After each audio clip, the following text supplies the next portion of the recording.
We already had some of the most restrictive bills in laws in the state of Texas. This is even worse. This is extreme. This is extreme. It makes no sense to say that a woman can't have an abortion about 6 weeks after she be confined, 6 weeks down the stretch. That's crazy. It just makes no sense to allow vigilantes all over the country to be able to file suit against providers, against family members, against friends. It absolutely makes no sense. It makes no sense to allow people to file a lawsuit and get $10,000 and legal fees. That's not right. We've got thousands of people out here this morning. Let me just say the numbers will continue to grow because you just don't do that in the state of Texas. We're dealing with voter suppression bills. We're dealing with the attack on transgender youth. There comes a time when Texas says no more. No more. And I want you to know that this mayor stands with women in our state. So thank you. And now let me just do this. Well, I don't have my glasses, so we're gonna make it work.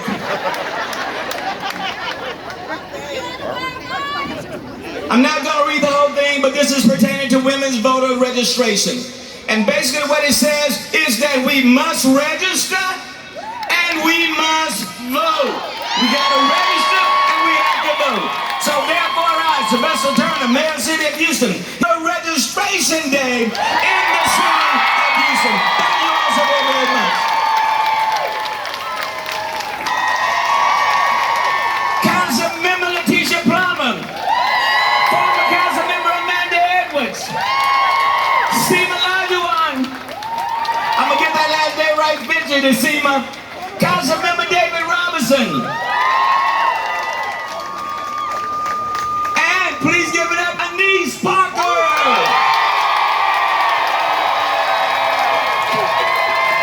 Give it up to former Mayor Anise Parker. Carry the victory flag. All right, let me pass it on with Top Chef, and I certainly appreciate them coming to the city of Houston. Give it up to Padma and Gail.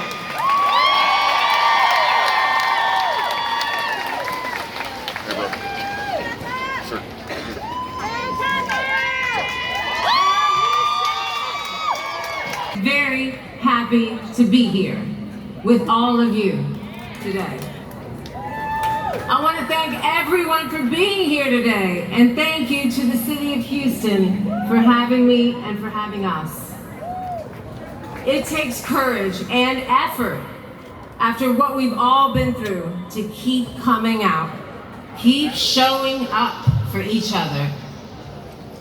In spite of everything your government has thrown at you these past few months, you're still here. And you're fighting for the most vulnerable people in your communities with everything you got. The country has its eyes on Texas today, and they are marching in solidarity with you all over the country.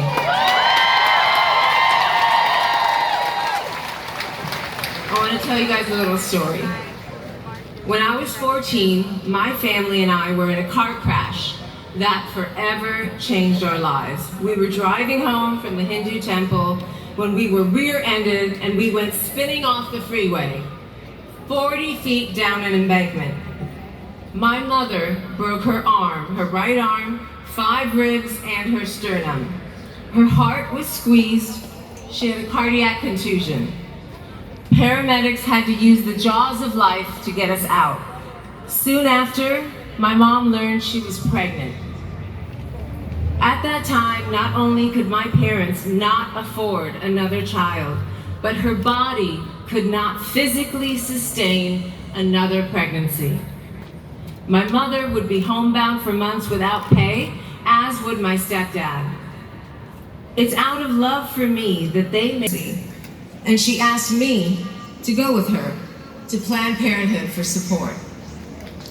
That morning, the long walk from the car to the doors of the clinic seemed interminable.